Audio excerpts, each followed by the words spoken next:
Good morning and welcome to the Standing Committee meeting for Monday, December 1st, 2021. Council will continue to meet in a hybrid format until further notice. We encourage speakers to continue registering and speaking virtually as there will be a limited number of seats available in council chambers. Our first order of business is public comment, and I would like to remind all speakers that the rules of council state that comments are limited to matters of concern, official action, or deliberation, which are or may be before City Council, and profanity will not be permitted. Please provide your name and neighborhood for the record. Our first registered speaker is Dr. Lynn Miller.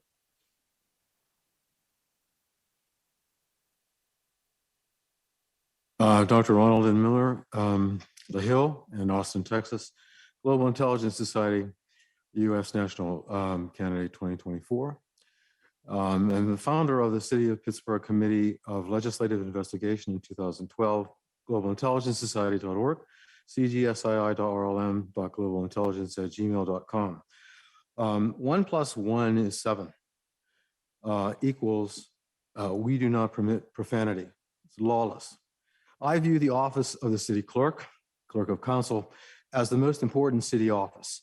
No office, including mayor and president of council, requires greater intra-councilor, inter-legislative-executive branch, and inter-government citizen recording and transmitting of information using optimal intelligence.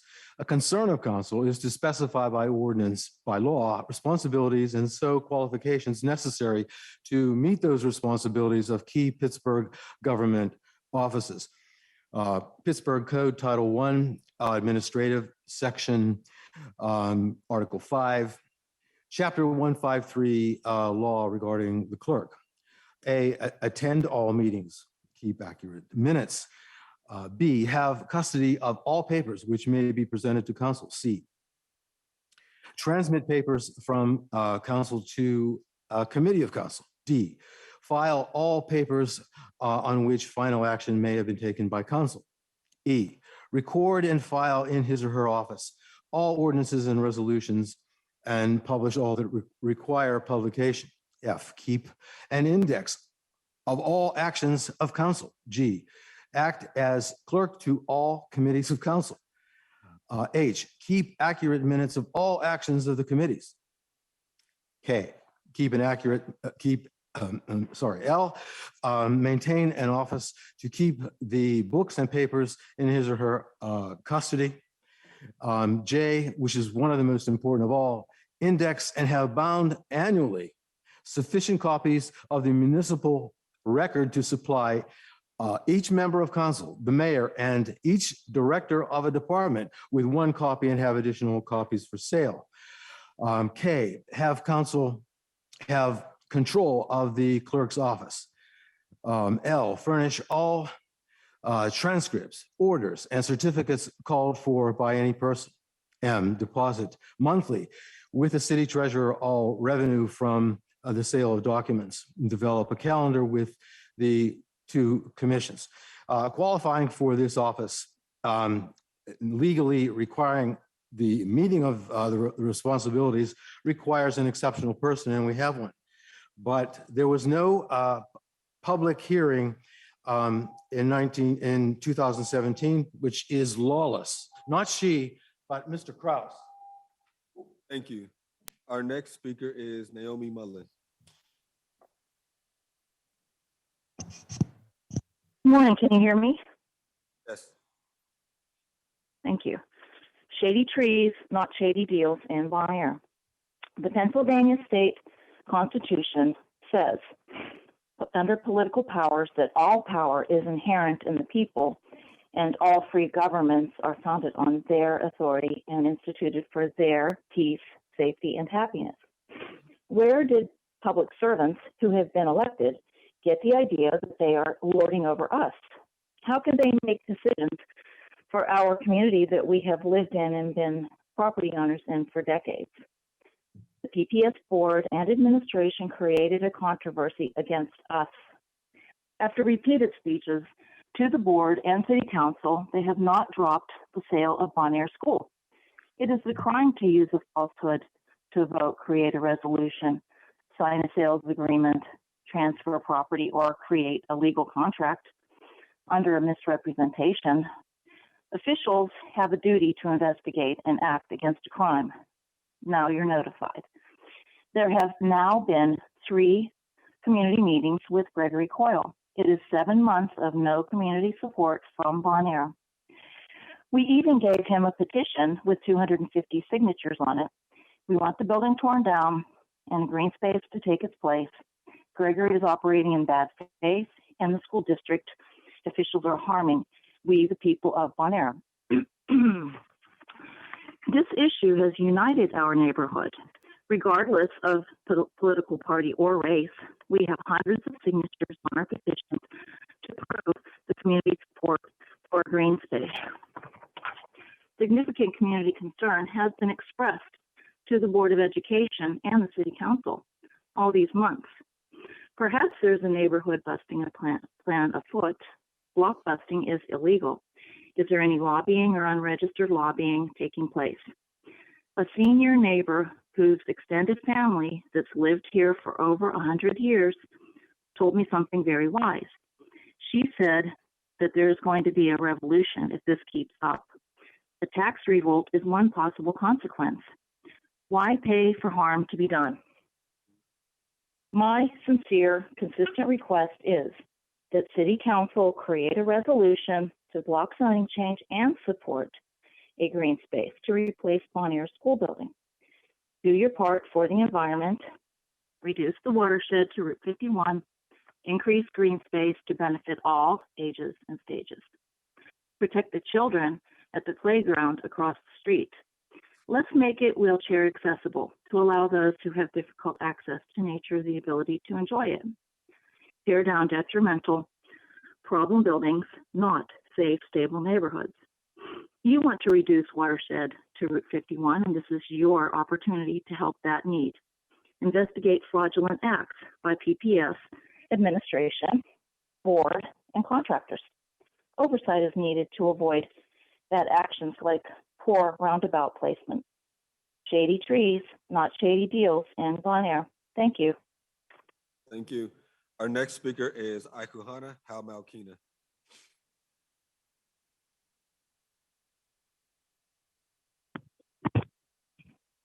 Greetings, can you hear me?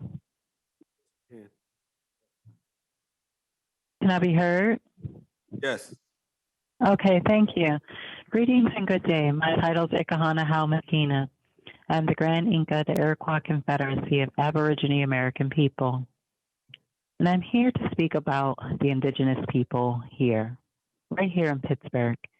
And the utmost good faith shall always be observed towards Indians. Due to a lot of ill-conceived policies, broken treaties, and depredations, the Homestead Act, the Indian Removal Act of 1830, the General Allotment Act of 1887, now turned into new statutes, policy, codes that only serve corporate and municipal interests. The indigenous people of the land never ceded any land. It was clearly stolen and must be returned. And anyone moving in the direction opposite to redress is guilty of genocide upon the Aborigine American people. We must be protected against forced assimilation. We are now observing the gentrification of our land. The URA has been given undisclosed access to our land that has been redistributed unlawfully. Historically, our land has been this land that is being given to the URA. The URA was met with fierce pushback. Why are we now, some 50 years later, giving away sacred land to a nonprofit urban development corporation that doesn't serve the interests of the people? Only a select few stand to benefit from the unlawful transfer of the sacred land of the indigenous people of America. And the Iroquois Confederacy of Aborigine American People stand in direct opposition to this land redistribution. Many people were displaced as a result of these actions that took place in the 50s. And now, because it's not being met with opposition, the land is just being given away without contested. According to House Joint Resolution 3, the utmost good faith shall be observed towards Indians. House Joint Resolution 3, 110th Congress, first session in January of 2007 was an apology given to the indigenous people of America. It was slated to honor and protect those who came before the Europeans arrived onto our shores. We have a very powerful spiritual connection to our land that must not be ignored. The United States has a very ugly history of horrific murders, slaughters, and genocide upon our people. And we are still suffering today as a result of these removals from our land and the genocide upon our people. And suppression of our identity via the acts and deeds of eugenics, the likes of Walter Ashby Plecker in 1912 and the Racial Integrity Act of 1924. I think it's very clear that there are some very deep embedded wrongs in the history of the United States. And now is a time for redress. Now is the time to do what is right, to pay honor and give back the land that was stolen to the Aboriginal indigenous people. Will you do what is right? That's a question I pose to City Council. Will you take the necessary steps to make this egregious wrong right? We are here, and we will continue to speak our truth, even if our voices shake. Thank you, and have a good day. Thank you. That exhausts our list of registered speakers. Do we have any speakers with us today wishing to speak? Please come forward.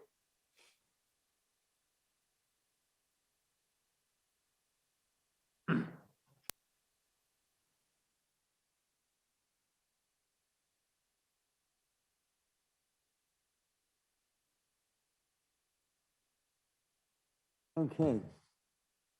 My name is Les Ludwig. I live at 6589 Rosemore Street in Squirrel Hill.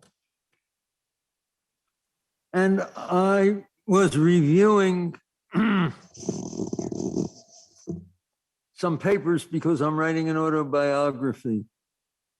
And I've written a lot of stuff and given it to you folks. And some of it's resulted in money that has come into the city bank account. Someone in the mayor's office tells me that it's a million plus and more still coming in. So therefore, I'm an exception. And I continue to be an exception.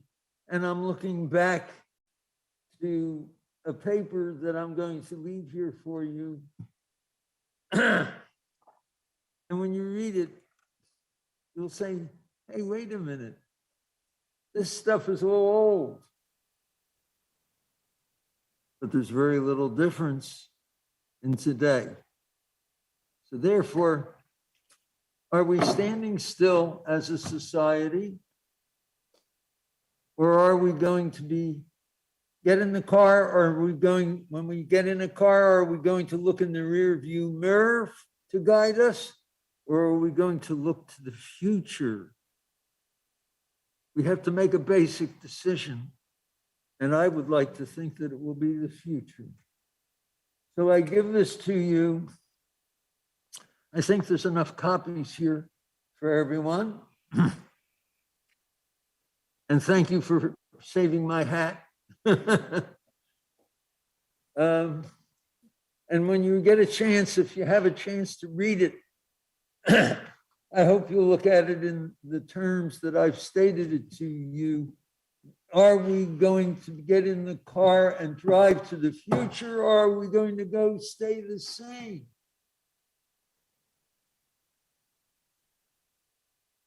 And as many of you are my friends from many years ago,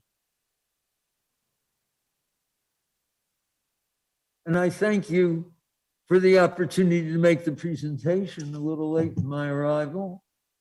But this is not a little game. This applies at every level of government, and I'm not speaking just to Pittsburgh. I passed Management Budget Revenue Opportunities Act as a single individual with the help, of course, of the members of this council. So one person can have an effect, and I thank you.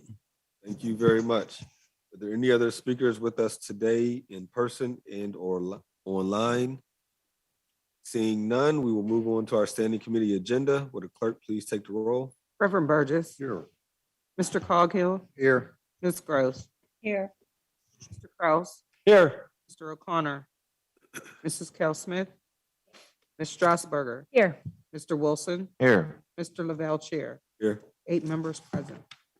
That moves us to our first committee of the day, which is Finance and Law, which is chaired by myself. I'm gonna ask the clerk to please read all the bills in my committee, as they all require an executive session. Bill 2213, resolution authorizing the issuance of a warrant in favor of Crystal Abbott and her attorney in the amount of $34,996 in full and final settlement of litigation filed in the Court of Common Pleas of Allegheny County. Bill number 2214, resolution authorizing the issuance of a warrant in favor of Michael Lucas in the amount of $2,500 in full and final settlement of litigation filed in the County Court of Common Pleas. Bill 2215, resolution authorizing the issuance of a warrant in favor of Kaylee Masucci and her attorneys in the amount of $59,477 for full and final settlement of litigation filed in the Court of Common Pleas of Allegheny County. Bill number 2216, resolution authorizing the mayor and the city solicitor on behalf of the city to enter into a professional services agreement with Cohen Law Group to address a matter of pending telecommunications litigation at an amount not to exceed $61,050. Bill number 2217, resolution authorizing the issuing of a warrant in favor of Alan Daniels, Simon and Simone PC in the amount of $65,000 relating to the full and final settlement of a case filed in the Allegheny County Court of Common Pleas. Bill number 2218, resolution authorizing the issuing of a warrant in favor of Summer Abbott and Phil Dilasante and Associates in an amount $15,000 in full and final settlement of litigation filed in the Court of Common Pleas of Allegheny County. Motion to hold all bills for executive session, please. Second. All those in favor say aye. Aye. Opposed? All bills will be held for executive session. We now need a motion to approve the invoices. Approve. Discussion? Seeing none, all those in favor say aye. Aye. Any opposed? Invoices are approved. That takes us to Public Safety Services Committee, chaired by Councilman O'Connor. First in paper, Bill 2219. Bill 2219, resolution authorizing the mayor and director of the Department of Public Safety to enter on behalf of the city into an agreement with a Step Up Veterinary Inc. for professional licensed veterinary services to the city's Department of Public Safety Bureau of Animal Care and Control at an overall cost not to exceed $180,327.71. Need a motion? Any discussion? They do such a great job, and I'm just not sure that we recognize the work of the Humane Animal Rescue League for everything that they provide in terms of services to the city. I don't know how we would do it without them, and I just want to give a special shout out to Dan Rossi for the work that he does and his leadership over the years. Thank you. Any further discussion? Seeing none, all those in favor say aye. Aye. Any opposed? Bill is recommended. Bill 2220. Bill 2220, resolution providing for the issuing of a warrant in favor of Coral Center for Civic Leadership in the amount of $6,000 for fellowship services provided to the city for placement fees and public sector fellows. Motion to approve. Second. Any discussion? Councilman Wilson, Get my bearings here. on Bill 2200. Oh, 2220. 2220, excuse me. I'm looking ahead, Councilman. I was looking at your next bill.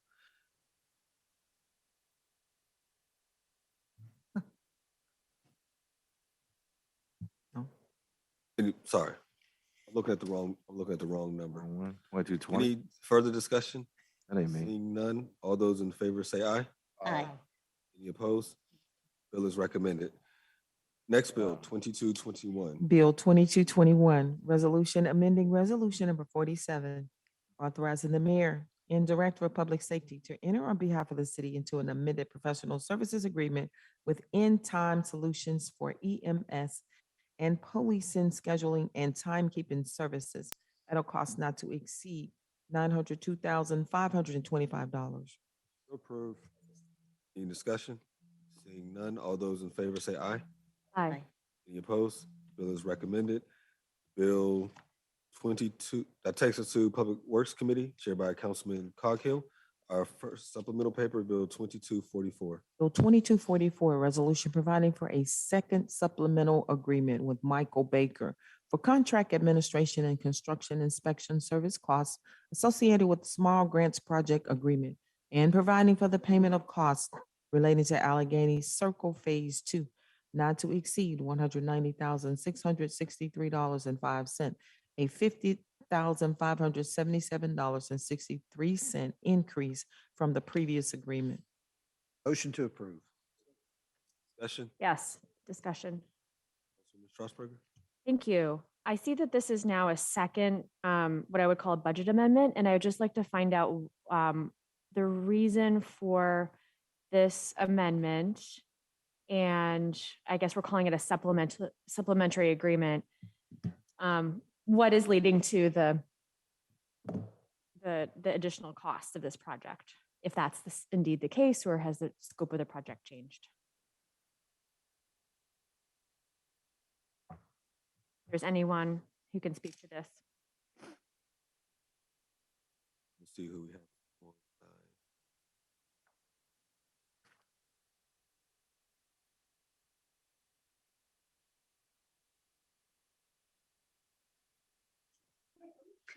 Hi, sorry, this is Kim Lucas from Domi. Would you mind repeating? I missed part of that. Sure. I'm seeing that this is now the second supplementary agreement with Michael Baker for this project. And I'm curious, I mean, to me, this is a budget amendment to the original budget of the allotted budget for the project. I'm just curious what's leading to this. Is it unintended costs or unexpected costs that we're running into for some reason? Are they seeking the additional funding? Are we, what is causing this? I'll have to check with the team on that one. I'm sorry that I don't have that immediately in front of me.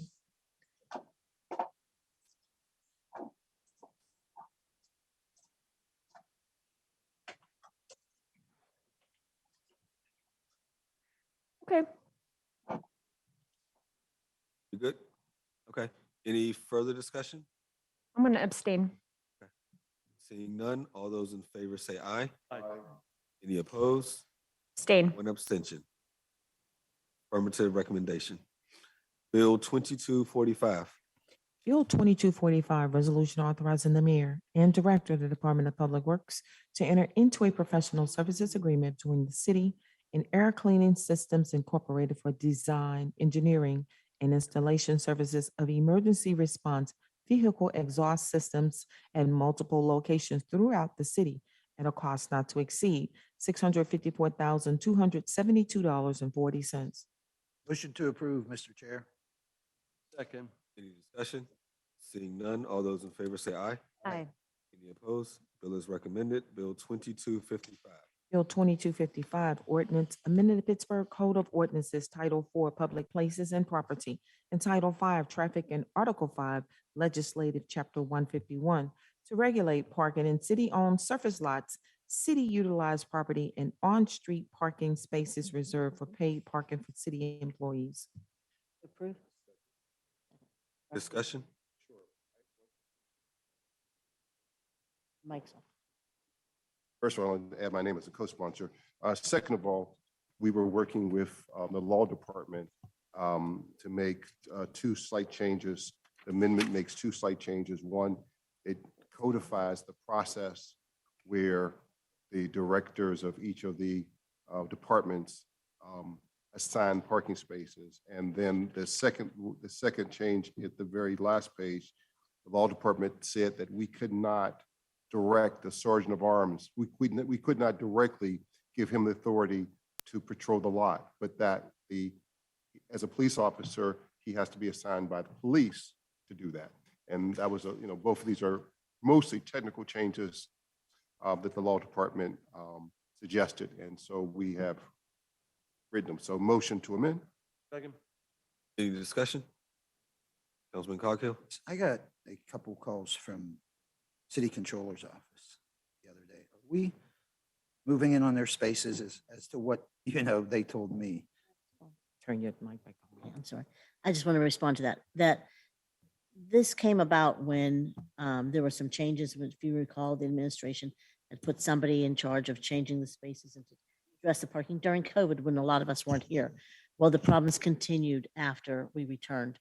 And a lot of people, including the controller's office, there's a lot of confusion over whose parking spots were whose, who they belong to, and whether or not people could park there freely. And it started getting pretty nasty where people started leaving notes on other people's cars, started saying, confronting one another. So it started escalating.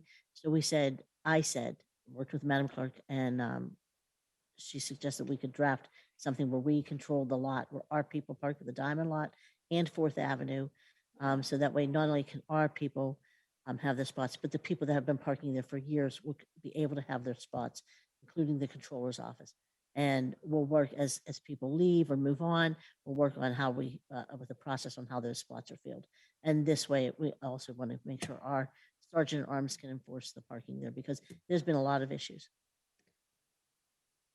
The controller, no one's being forced out. So, I mean, whoever's spreading those rumors is spreading rumors. No one's being forced out. If anything, we want to make sure that they have a place to come to stay, and to know that that's their spot, and so that they're not forced out by somebody else who just thinks that they have the right to park there. They're paying for these spots, to be clear. People are paying for these spots for the public's knowledge. They're paying for the spot. People are coming in and parking in their part to the spot that they pay for. And so we're trying to correct those situations. So the concern was, and you're telling me we're not taking anybody's spot from the controller's We're office. not taking anyone in the controller's office spot. If they have a legitimate spot, if they don't have a legitimate spot, we'll address that with the controller. We want to work with the controller and everyone else. This is not about the controller. This is about the city as a whole. And this is about a lot and our employees that are all struggling and trying to get to work and to have the space that they've waited for or have held for years. So it's not about taking anybody out. It's about making sure people get to stay. Yeah, as long as we're not displacing anybody. Except for, I will say, on 4th Avenue, I did ask the clerk to look at those spaces on 4th Avenue because I think the mayor's office currently has an abundance of spots and we have a lot of need on this side of the hall. So I said, let's look and see who actually has those spots on 4th Avenue, but not in the Diamond Lot. Okay, so we're not taking any spaces from the Diamond Lot. Not taking any spaces if they're in good standing, they're paying their parking, and they have a legitimate spot, we're not taking them. And if they don't have a legitimate spot and the controller wants them to have a spot, he needs to work with the clerk's office to figure that out. That's it. Coghill? No, I was just going to say their concern was, and I understand their concern too.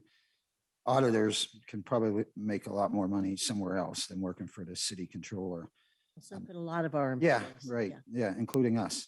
But I don't know about us. I think we could- but at the same time, I understand their plight. It's kind of a perk for their auditors. So, I just wanted to make sure we weren't So displacing. we want to work with the control. Okay. We want to work with everyone, but I'm just saying. Yeah.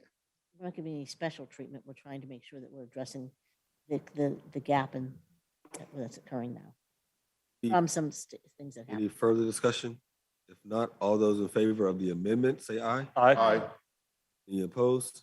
The bill is amended. Any further discussion on the bill as amended? If none, all those in favor say aye. Aye. Any opposed? Bill is recommended. Can I apologize to Councilman Coghill? I made the motion to approve, not realize it was under your committee. That's okay, yeah. Reverse. You're the boss. You could do that.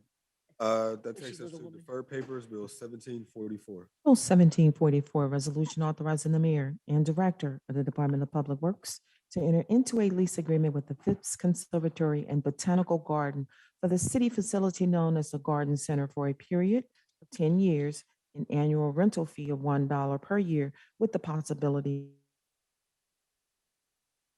Motion to hold for 1 week. Second. All those in favor say aye. Aye. Any opposed? It will be held 1 week. New papers, Bill 2206. Bill 2206, resolution granting unto Presbyterian University Health System, Inc., their successors, and assigns the privilege and license to construct, maintain, and use at their own cost and expense to reconstruct an existing ADA concrete ramp, retaining walls, and bullards at 3459 Fifth Avenue in the Fourth Ward, 8th Council District. Motion to approve. Second. Any discussion? Seeing none, all those in favor say aye. Any opposed? Bill is recommended. Bill 2207. Bill 2207, resolution granting unto Ertugrul and Neslihan Killit their successors and assigns the privilege and license to construct, maintain, and use at their own cost and expense to reconstruct 3 existing sets of steps and to install 4 tree pits and an awning at 4632 Center Avenue in the Fourth Ward, 8th Council District. Motion to approve. Any discussion? Seeing none, all those in favor say aye. Aye. Any opposed? Bill is recommended. Bill 2208. Bill 2208, resolution granting unto McKnight Bank Tower their successors and assigns the privilege and license to construct, maintain, and use at their own cost and expense to install a new projecting sign at 404 Wood Street in the First Ward, 6th Council District. Motion to approve. Second. Discussion? Seeing none, all those in favor say aye. Aye. Any opposed? Bill is recommended. Bill 2209. Bill 2209, resolution granting unto 5803 Center LLC their successors and assigns the privilege and license to construct, maintain, and use at their own cost and expense to install below-grade shoring along Commerce Street at 5803 Center Avenue rear in the 8th Ward, 7th Council District. Motion to approve. Discussion? Seeing none, all those in favor say aye. Aye. Any opposed? Bill is recommended. Bill 2210. Bill 2210, resolution granting unto Gustavo and Emily Cardona their successors and assigns the privilege and license to construct, maintain, and use at their own cost and expense an existing retaining wall presently constructed in the right-of-way at 130 Burr Street in the 16th Ward, 3rd Council District. Motion to approve. Discussion? Seeing none, all those in favor say aye. Aye. Opposed? Bill is recommended. Bill 2211. Bill 2211, resolution granting unto Pearl Street Townhomes LP their successors and assign the privilege and license to construct, maintain, and use at their own cost and expense to install an underground storm sewer at 210 Pearl Street in the 9th Ward, 7th Council District. Motion to approve. Any discussion? Seeing none, all those in favor say aye. Aye. Opposed? Bill is recommended. That moves us to Land Use and Economic Development Committee, chaired by Councilman Wilson.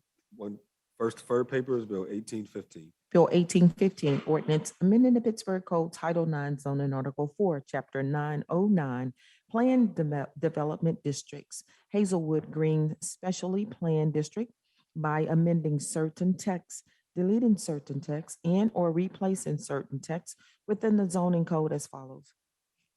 Motion to approve discussion. Second. Thank you. I have an amendment by substitution from Councilman O'Connor. I'd like to make a motion. Second on the amendment. Any discussion? Seeing none, all those in favor say aye. Aye. Any opposed? The bill is now amended. Any discussion on the bill as amended? Councilman Councilman Wilson, to be held for public hearing. Oh, it does. Motion to hold for Cablecast public hearing. Second. All those in favor say aye. Aye. Opposed? It will be held for Cablecast public hearing. That moves us to Bill 1867. Bill 1867, ordinance amending the Pittsburgh Code Title 5, Traffic, Article 7, Parking, Chapter 549, Residential Parking Permit Program, so as to clarify the administrative process for the program, provide for virtual permitting, add the permit fees to the city's annual fee book, adopt regulations for the use of visitor permits and non-resident permits, and create the hybrid RPP area program. Motion to approve discussion. Second with discussion, please. I have, I'm happy to go through the amendments before I make the motion to amend this RPP, which we've held a post agenda and also a public hearing on. So I'd like to go through some of these amendments. We have Director Dashnell on as well. We do. And also Director Lucas. So I'm gonna just make some brief comments about the amendments here, and then I will ask the director to fill in any blanks that I've left out. So basically, what we've done here is we're gonna, the main lift is to take this out of city planning and split this between the parking authority and the Department of Mobility and Infrastructure. These amendments show that that the DOMI will be responsible for the curbside. They will be the entity that will do the study, not the parking authority.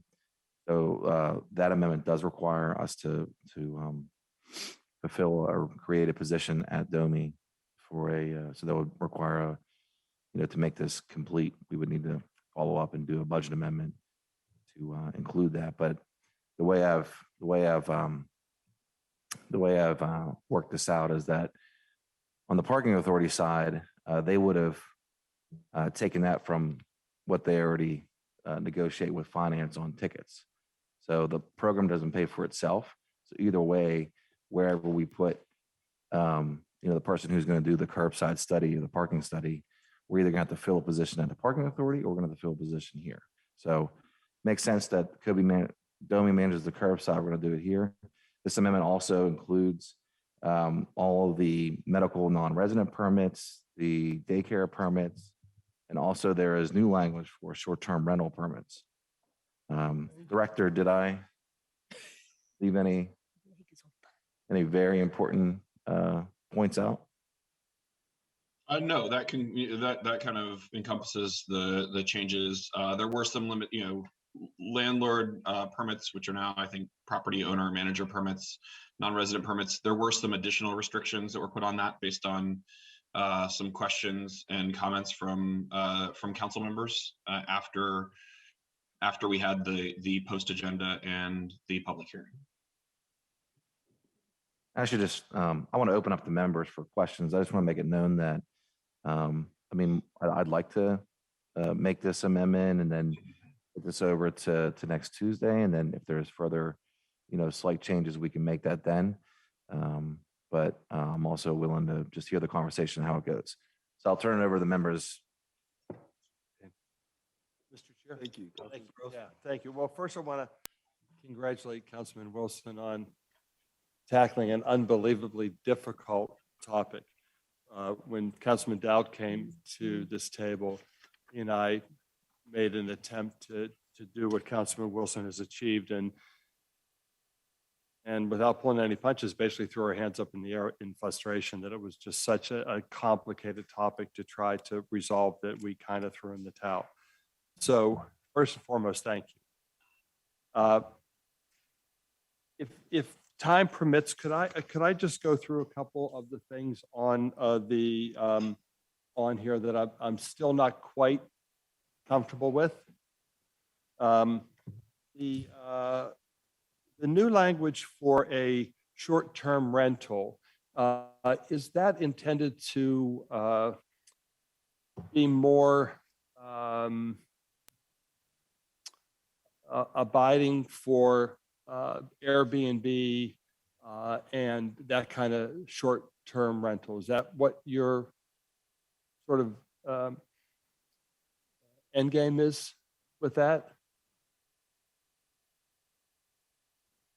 If that question was to me, that was I mean, maybe Councilman Wilson might be able to respond to that as well. I mean, the answer is yes. That was, that was a council request to add that as a non-residential permit after what was heard through the public process. So it is defined as a dwelling unit that is rented to successive tenants for periods of less than 30 days, duration over a 12-month period. Help me to understand that a little better. So that it was, assuming that that residents that were in a monthly or longer lease would be residents under the program who would be able to obtain permits. This was, we did go through and try to define what these short-term rentals were, and that was a pretty commonly accepted definition. But then how is the permit ultimately terminated once they have vacated their short-term lease? What's the system in place? Councilman, what's the system in place to terminate that so that it doesn't become a black market item, that they can pass it off to somebody else to use? I can follow up on that question. Please. Okay. So basically, just for clarification, this all came out of, most of these amendments are just complaint based. And so really, there's no system in place for this short-term rental scenarios. And so it's all just like, calling into the parking authority, trying to get someone on the phone, trying to get that variance. So we're trying to set up a system that is user-friendly, which has to be done on the parking authority side. The goal is to make it just as user-friendly as meter parking. So if you're someone who is entering into, the business of Airbnb, then it would operate, once you qualify, which you'd have to provide documentation of the ownership of the short-term rental, documentation that it's actually being offered as rental property,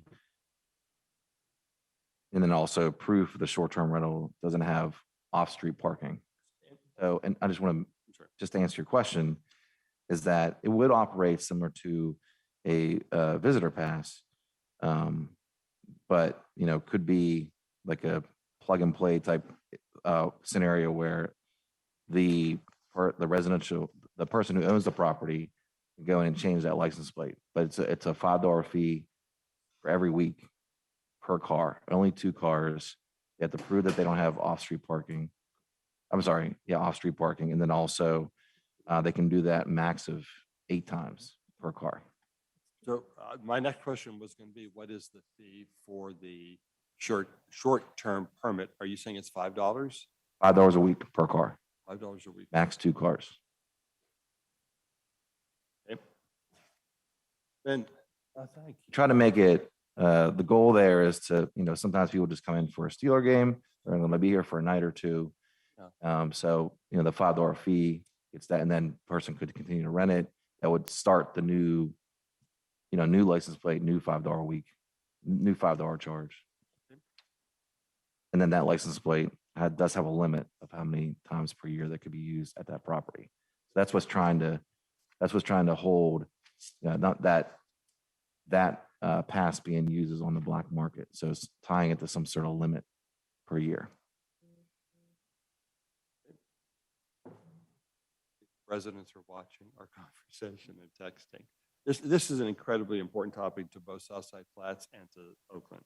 So the next question that, that I have is really about the addition of other permits, the contractor permits, the child care, the caregiver permit. I'm in good keeping with all of that stuff. I think that works well, and I'm glad that those are included. The number one pushback I get from Oakland residents and Southside residents are the permits that are being created for landlords. And the third council district has clearly exceeded the rental, the percentage of rental property has clearly exceeded 50%, and that was a number of years ago. I would probably speculate it's probably closer to 60% or even higher. That is rental property. A very common scenario in both Southside Flats and all throughout Oakland. You have a landlord that has a property that rents for $6,000 a month. He or she puts 4 students in there at $1,500 a piece, and he's getting $6,000 a month for that unit. And we're talking about charging him $25 for a permit. I think I'm off on that. So don't quote me on No, that. that's correct. The $25 per permit per area for a landlord, or I'm sorry, I forget what it was. The property owner or manager non-resident permit is correct. And if I remember in the public hearings that we had, Director, there was discussion about how they would graduate in an increase in cost per vehicle that landlord had. Is that still part of these amendments? That was discussion for the permits given to residents. The property owner or manager non-resident permit is intended for property owners or managers, who don't live in a property to be able to do work, on those properties that they are renting to residents. And so, there is a lot, all of the non-resident permits, are intended for people that would be parking in an RPP area beyond a grace period for certain types of activities, and that using a visitor's pass wouldn't be, kind of an acceptable use of, something outside of what the typical use of a visitor pass would be. That's where these non-resident permits were created from. So then, Director, to play devil's advocate here, being that this council has struggled for the last 14 years to create a rental registry that has been largely opposed, if not singularly opposed, by the Realtors Association because they don't want to go into the units to do the work to bring them up to code, why are we providing passes for them to park when they clearly are intended to assist them with working on the properties when we have clear evidence that there's not a desire to work on those properties? I mean, I don't really have an answer for you on that one, Councilman, but this would give them the opportunity to be able to park in a district and work on those properties. I didn't mean to put you on this spot. Yeah, but I had to understand. get that out. I really did. So will you indulge me just to go through some of this, Councilman, just in turn? It's the one, I'm really good with the bill. I truly am. The one sticking point for me really is about the rental property owner's ability. And I understand within reason to assign the ability to enter an RPP area to do regular maintenance. But I don't think there's language in here that defines how many vehicles that can be. And I don't think I see the language any further. It's up to 4.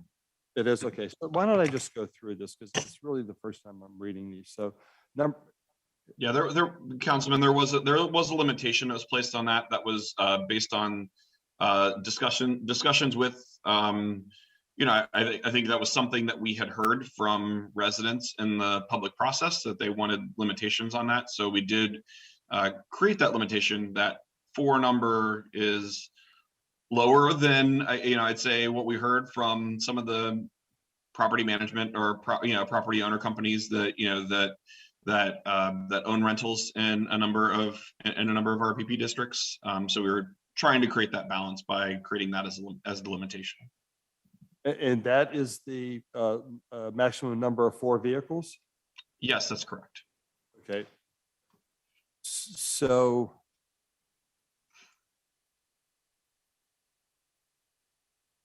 is it the desire to hold a week?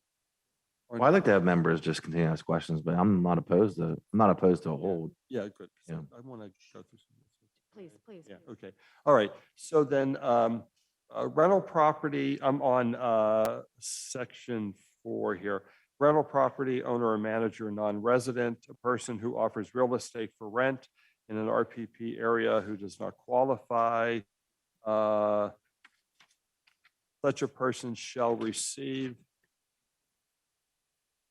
a permit following, after providing the following: a registration card for each vehicle, documentation of ownership, and documentation that the real estate is offered as rental property. But in that section, I don't see a limitation of vehicles, a limit of vehicles in there. And then following that, rental property owner or manager may only receive one non-resident permit to be assigned to a motor vehicle registered in their own name, non-residential permit for each motor vehicle registered to a community company they own whose primary business interest is rental property for each rental parking permit area wherein they own rental property up to 4 vehicles. So let's pretend just because I know this a little more succinctly, in the Southside Flats, there are 5 RPP areas. Let's pretend a real estate agent owns 4 vehicles in each of the 5 areas, which means they could have a total of 20 permits under this legislation. And so then going into the neighborhood of Oakland, where I'm embarrassed, I should know how many RPP areas there are in South and Central Oakland, but you could see the magnitude of the number of vehicles if one real estate agent owned 25 permits and we had 5 real estate agents, we could have 125 permits out there just for landlords. But so there are a couple things, yes to the number of permits. However, those would all be assigned to a vehicle and there would be multiple permits assigned to the same vehicle. So if, for example, the Southside example, if someone owned property in all 4 permit parking districts, number one, they would have to be rental properties that they would have that did not have off-street parking, because that is a limitation here that, they do have to prove that they, when they're trying for that non-resident permit, that they don't have off-street parking, that they could park their, these, construction vehicles or leasing vehicles, which is really what this is, what this is around. And then, yes, they would be required to get a permit for each parking district, but they would all be assigned to the same license plate so that, although that one car may have 4 permits in the example that you gave in the South Side, obviously they wouldn't be able to park in more than one district at a time.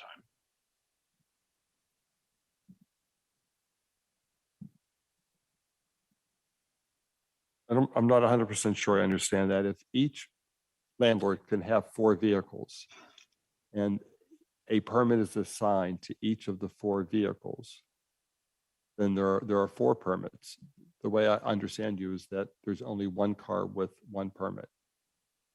Well, I'm saying each of those, each of those cars could get multiple permits, but they couldn't, so they can have up to 4 vehicles that are on that non-residential permit. They could apply for different permits or different areas for the same vehicle.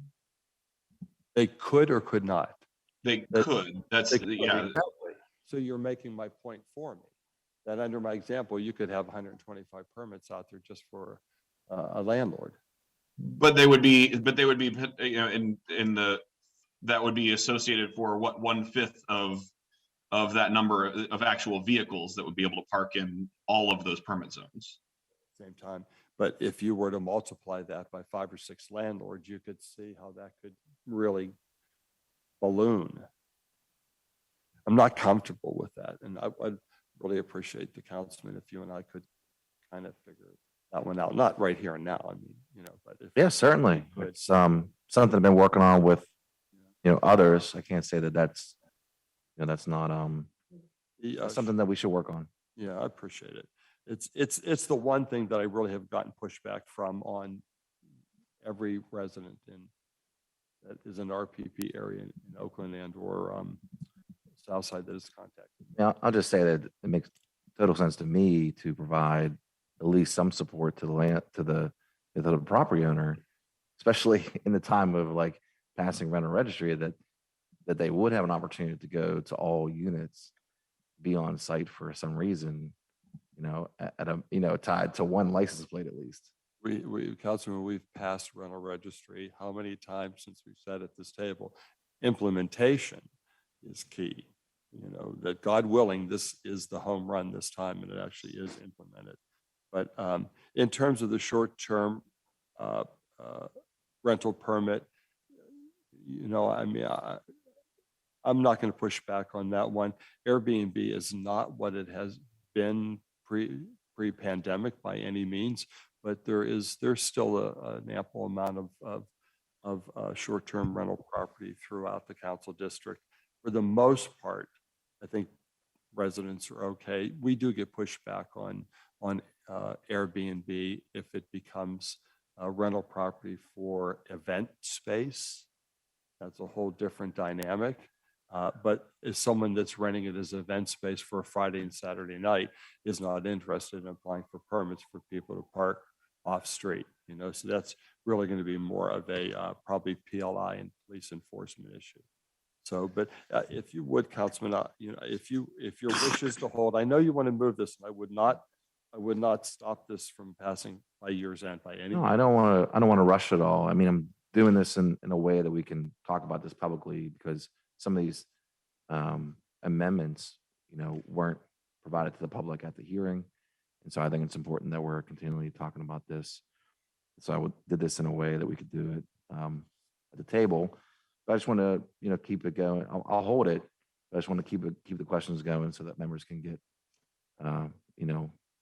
any clarification they need. Yeah, and again, I really want to recognize you for tackling this animal because this is not an easy topic by any means to do. And I know you put a lot of work in it, and I appreciate your work. And thank you. I don't want to obstruct in any way, but I would like to tweak this landlord permit. Okay. Thank you very much. Thanks for your letting me have the time. I have Councilwoman Gross. Thank you. And I want to thank Councilman Wilson also for working with me on the part about the medical permits. I shared a story at the public hearing about a constituent who has a child who needs 24-hour care. And so there are a variety of assistants that have to be attending the child at any given time. And they may be coming from all over the county. And so we've been through this before in one of the kind of variances, and the requirement that a doctor, that was in the original draft, that a doctor be able to provide the license plates numbers of the caregivers was an undue burden. No doctor knows what nurse is coming from Brentwood or Baldwin or something that day or that month. And to get a letter out of your doctor about anything is enough of a challenge. So to get a letter, we did this, right? We got a letter from the child's doctor about the child's medical condition, but that was unacceptable to the parking authority. And we had to somehow give the doctor these license plate numbers that the doctor was willing to send a letter back. It took months. It was an undue burden of a level of requirement. So striking out that the doctors don't know the people's license plate numbers, who are the caregivers that are coming to a home. And those two things just don't go together. So I appreciate the willingness to strike that out. But I also want to speak to some of Councilman Krause's points. I, in District 7, also have a very high number of short-term rentals. It's dated information now, but at one point we had a map of short-term rentals, and I think District 8 has a lot, District 7 has a lot, and I'm sure Councilman Kraus is also, and it may have changed over time, but I'm willing to give this one a try for the short-term rentals, because right now we can't actually study what's effective and what's ineffective because it's just by variances and it's not kind of coordinated. And so we can't systematically see what's working, what isn't working. And I feel like if we put a system in place, then we can adjust the system because we'll be able to see what its impacts are instead of it just being kind of random. And I also want to thank Councilman Kraus for catching the landlord permits portion, because I hadn't really thought through that either. And similarly, I have a high I represent neighborhoods that have a very high percentage of their population, over 50% of the population in Bloomfield are renters. And since they're renters in the single family homes, generally, there are very few multi-units. It's possible that there's a landlord, hypothetically, a different landlord for every single structure. And so that would be a great number of these additional permits that would be issued for a year at a time, even if it was only one per landlord. That it would double hypothetically the number of permits issued in the district. So it doesn't really work either. There should be I think a shorter time limitation. And if they're there at the property to do work, they could hypothetically just work on a contractor's license, which we're also creating in this section. And, again, it's kind of, I think, something we can maybe just chew on and think through whether that would satisfy it. And then additionally, not only is it hypothetically possible for, every one of 3,000 dwellings to be owned by a separate landlord, the landlord, it's the way it's worded, it's a real estate kind of business.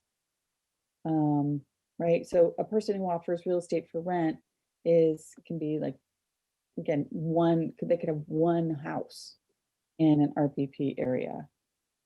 But what is simultaneously also happening is that increasingly, we just voted on 210 Pearl Street, private sewer line.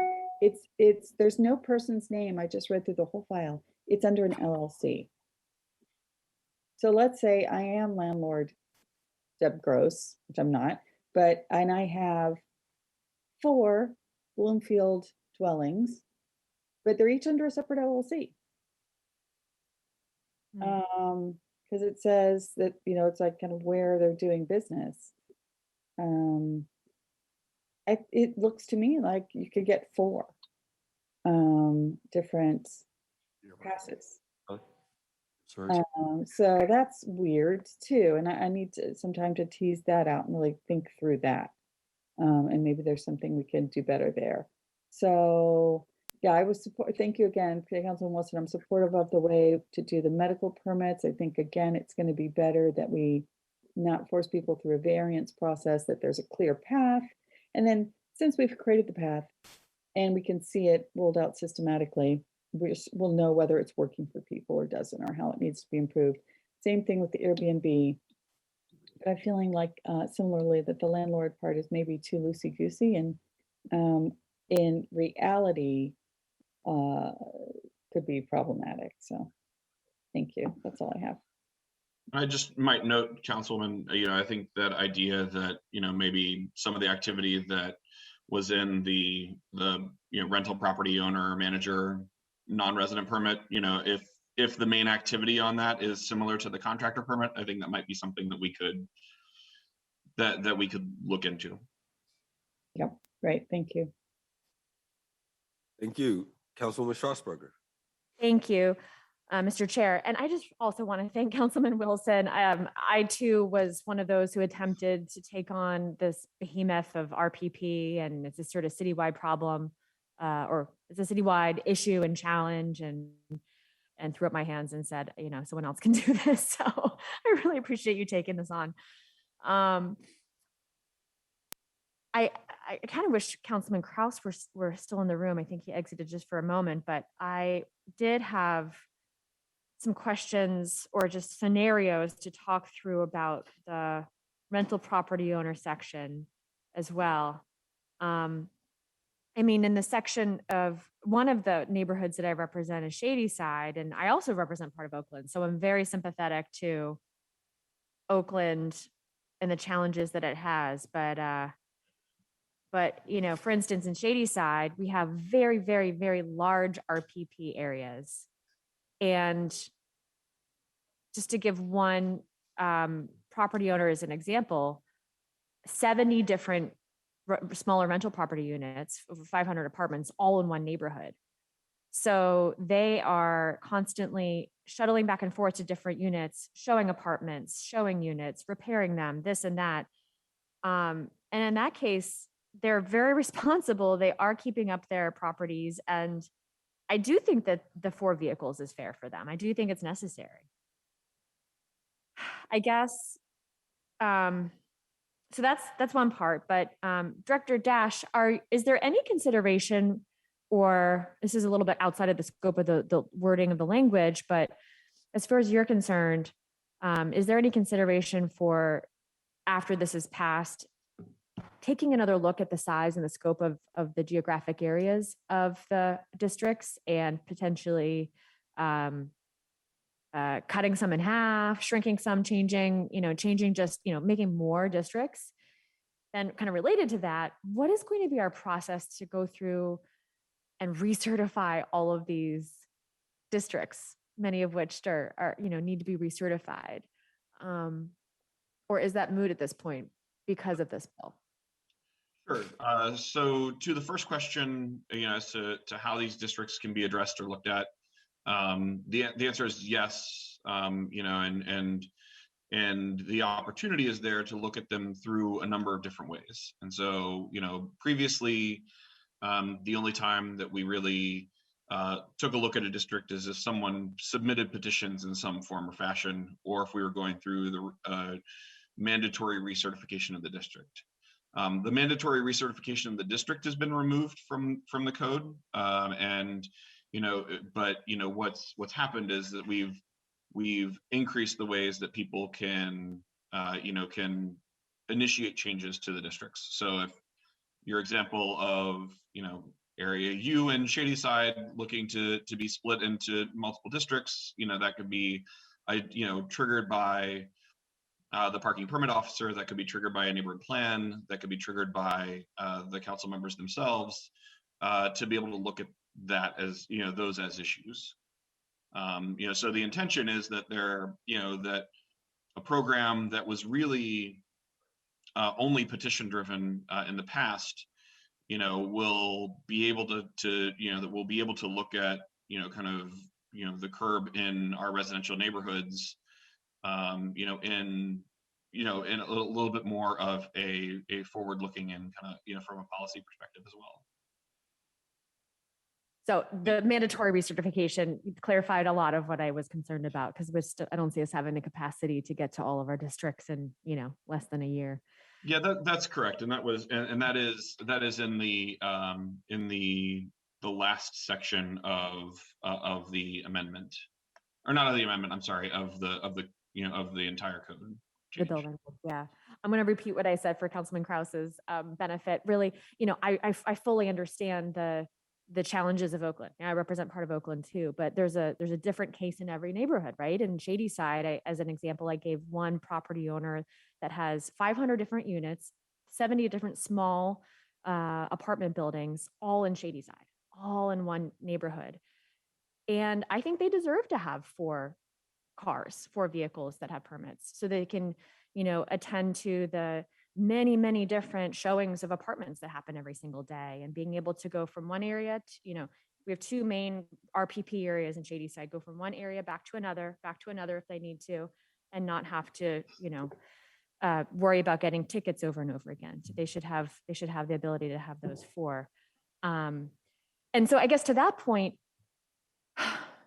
every district is different. Every neighborhood is different. Every challenge is different. Is there some sort of way to build in discretionary flexibility so that if you are literally, just like Councilwoman Gross gave the example of one property owner with 4 small properties, and you replicate that over and over and over again, you're essentially duplicating the number of permits you're going to get in Bloomfield. That's a very different scenario where maybe they shouldn't all get up to 4, versus a company that has, that really is operating like a business and has, just like the example I gave in Shadyside. Is there some way we can legislate flexibility or discretion into this? And I realize that's putting a lot of pressure then on the person administering this, but perhaps we can think about adding some language in to make it more flexible maybe a tiered structure of property owners. Yeah, I mean, I think we can have conversations with the parking authority about that. I think one of the struggles here is that we don't have that flexibility on kind of the administration of the permits. So getting to some consistency citywide on how, on what permits can be granted and how many permits, because of, there might be less flexibility there. But there, obviously the intention is to have flexibility around, the hours of operation in a permit district, or grace periods, or under the bill, now the new proposed hybrid areas, which would be a point of flexibility as well. So there are some places where I think, given our capabilities, that we're trying to increase flexibility. I think with the number of permits we might allow per district for specific means, that might be more difficult. Okay. I'm happy to continue the discussion. Thank you so much for your answers today. Thank you. Any further discussion? If not, Councilman Wilson, what's your? Sorry, I was trying to raise my hand, Councilman Wilson. Oh, I'm sorry, I didn't see you. I know. Second, I apologize for not being here. May I? Yes. I'm sorry. So I'm just, again, I absolutely think that a tiered program would probably be better than the way it's written now, which again is just too loose to say, any landlord of any scale can have the same number of vehicles registered. I think this is what's important is also that, and I don't see it really detailed out, that the landlord should absolutely provide, the number of units and addresses that they are servicing, supposedly that they own. I'm not sure if that's spelled out there. And prove their ownership. Maybe that is embedded in there someplace. And then also, I'm kind of curious, in Shady Side, does that landlord that has 500 units have them clearly labeled as their units, or are they using the LLC? I think that there's still probably, because of the shift, we're really seeing this acceleration of these shell companies, that's something else we might need to tease out, right? That there really be, not just for the bureaucracy's benefit. One of the things that we don't need to talk about it in detail, but that we consistently hear about guest permits or other permits, is that having gone digital, the resident can't identify the visiting vehicle. And it seems to me, if we're providing these temporary or extra permits that are outside of the residence, they should be also clearly labeled somehow. So if it's, I'm a large real estate owner, I should have my vehicle clearly labeled. Not just as like random landlord, but with my company, if we're issuing this permit to that specific company, I feel like it should be labeled for the benefit of the public. So you just get into this weird space that we've already been in with the digital guest passes, is people don't realize it's their neighbor's guest. And then there's kind of additional animosity that is, experienced, and that may be unnecessary or could be avoidable. So, yeah, I think there's a lot to tease out and refine in the landlord stuff. But again, I'm open to what the body will is today. Thank you. Thank you. Any further discussion, second round? If not, Councilman Wilson. So my wish is to amend and then hold for a week. So I'm gonna offer up this amendment and a motion to amend. We did vote to amend, did we not? No, we were just talking. Second on the amendment. All those in favor say aye. Aye. Aye. Any opposed? The bill is amended. Councilman Wilson, Motion to hold for 1 week. Second on that motion. all those in favor say aye. Aye. Aye. Any opposed? The bill will be held 1 week. That moves us to Bill 2200.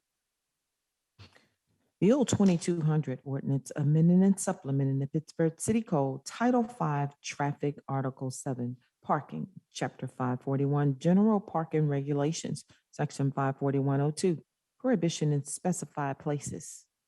Motion to approve. Discussion. A second. All right. Councilman Wilson, Thank you, Mr. Chair. So this is the bill that I held last week because I wanted to I want to have the opportunity to have further discussion on whether there should be an exemption for any sort of ADA and also any exemptions and, set a path for that. So you'll see I'm going to offer up an amendment. I'll explain it now. Basically, it just adds an ADA exception for drop off and pickup. And then also, if there are any exemptions, for instance, we discussed there's few of us have maybe different entities that may have some, agreement with some some undocumented agreement somewhere that we need to document. The director of DOMI would be in charge of granting that special exception for any certain time that parking would be allowed, and that would be demarcated by signage. So motion to amend. We did, didn't we? No. No, second. all those in favor say aye. Aye. Aye. Bill is amended. Any further discussion on the bill as amended? Councilman Cross? Councilman, I'm sorry.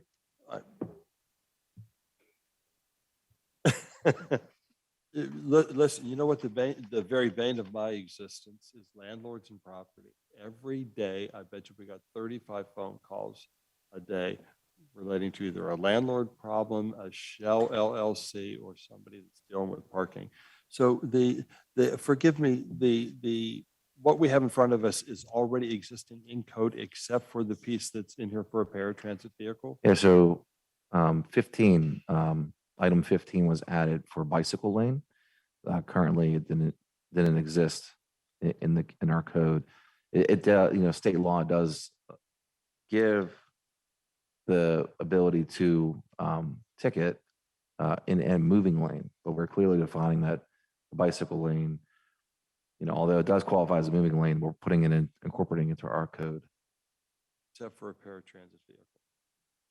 Cannot be tagged for being there. Yeah, if you're dropping off or picking up Yeah. Someone with a disability, then you have, yeah. Thanks, Councilman. Any further discussion on the bill as amended? If not, all those in favor say aye. Aye. Aye. Aye. Any opposed? I'm sorry, Councilwoman Gross? Oh, you just said aye, okay. I did. I was voted aye. Sorry. Bill is recommended. That takes us to our new papers, Bill 2224. Bill 2224, resolution further amending resolution number 647 entitled Resolution Adopting and Approving the 2021 Capital Budget, the 2021 City BG Program, and the 2021 through 2026 Capital Improvement Program, so as to identify specific public service grant projects for the mayor's office and authorize a subsequent agreement for operation, administrative expenses, maintenance, purchase of equipment, and/or rehabilitation of neighborhood facilities on behalf of the residents of the city. Motion to approve. Second. Discussion? Seeing none, all those in favor say aye. Aye. Any opposed? Bill is recommended. Bill 2230. Bill 2230, ordinance amending and supplementing the city code at Title 6, Conduct Article 1, Regulated Rights and Actions by adding a new Chapter 610 entitled Prohibition on Use of Certain Bags and Checkout Bag Charge to permit the use of only certain bags by retail establishment at the point of sale or for a delivery, and establishing a charge payable by the customer to the establishment for the provisions of other types of bag, all under certain terms and conditions. Motion to approve. Discussion. Second. Discussion, Councilman Wilson? I'll defer to the councilperson. Ms. Strasburg. Strasburger? Thank you. I'd like to make a motion to hold for a cable cast post agenda. Thank you. Second. All those in favor say aye. Aye. Aye. It will be held for Cablecast post agenda. That moves us to Bill 2222. Bill 2222, resolution authorizing the mayor and director of innovation and performance to enter into a 2-year professional services agreement with Victor Stanley Services to meet the needs of the city at a sum not to exceed $212,166. Motion to approve. Second. All those in favor say aye. Aye. Any opposed? Bill is recommended. Bill 2223. Bill 2223, resolution amending resolution number 676, which authorized the city to enter into an agreement with Malka to provide a building benchmarking management platform software solution by extending the term of the contract by 3 years at a cost not to exceed $80,000. Motion to approve. A second. Any discussion? Seeing none, all those in favor say aye. Aye. Thank you. Any opposed? Bill is recommended. That takes us to Bill 2227. Bill 2227, resolution authorizing the mayor, city clerk, and/or director of the Department of Innovation and Performance to enter into a contract or agreement with Preservica, Inc. for public access and digital preservation software for the Records Management Division. Total cost not to exceed $64,100 over 5 years. Motion to approve. Second. Any discussion? Seeing none, all those in favor say aye. Aye. Opposed? Bill is recommended. That takes us to Intergovernmental Affairs Committee, chaired by Councilwoman Gross. One deferred paper, Bill 1852. Bill 1852, resolution authorizing the URA to acquire all the city's right, title, and interest, if any, in and to the publicly owned property in the 20th ward of the city, designated in the deed registry office of Allegheny County, Council District Number 2, Zephyr Avenue, southwest side of Zephyr Avenue, southwest of Sherwood Avenue. Motion to approve. Discussion. Second. Councilman Smith, I didn't get a chance to touch base with you about this project. Are you supportive of this one today? No, I'd just like to hold it for 2 weeks, please. Motion to hold 2 weeks. Thank you. A second. All those in favor say aye. Aye. Aye. Opposed? It will be held 2 weeks. That moves us to our last bill, Bill 2212.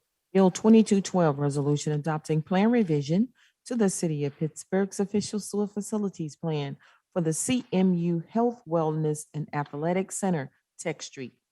Motion to approve. Second. Any discussion? Seeing none, all those in favor say aye. Aye. Any opposed? Bill is recommended. That exhausts our agenda. We do have meeting announcements. Budget meetings will continue this afternoon at 1:30 with the Department of Finance and the Department of Law, including the Ethics Board, which will be chaired by myself. On Thursday, December 2nd, budget meetings will be held with the Department of Public Works at 10 a.m., chaired by Councilman Coghill, at 1:30 with the Park Tax Trust Fund, chaired by myself, and followed by Parks and Recreation, chaired by Councilman Burgess. All budget meetings will be streamed live. Also, this Saturday, December 4th at 12 noon, Council will hold a Cablecast public hearing on the proposed annexation of Wilkinsburg Borough into the city of Pittsburgh. Budget meetings will continue next Monday, December 6th at 10 a.m. with the Office of Community Health and Safety, the Office of Community Services and Violence Prevention, both chaired by Councilman O'Connor, and with the Stop the Violence Trust Fund, chaired by myself. With that, anything from members? If not, need a motion to excuse the absent member, approve the minutes and adjourn the meeting. So moved. Second. Second. All those in favor say aye. Aye. We are adjourned.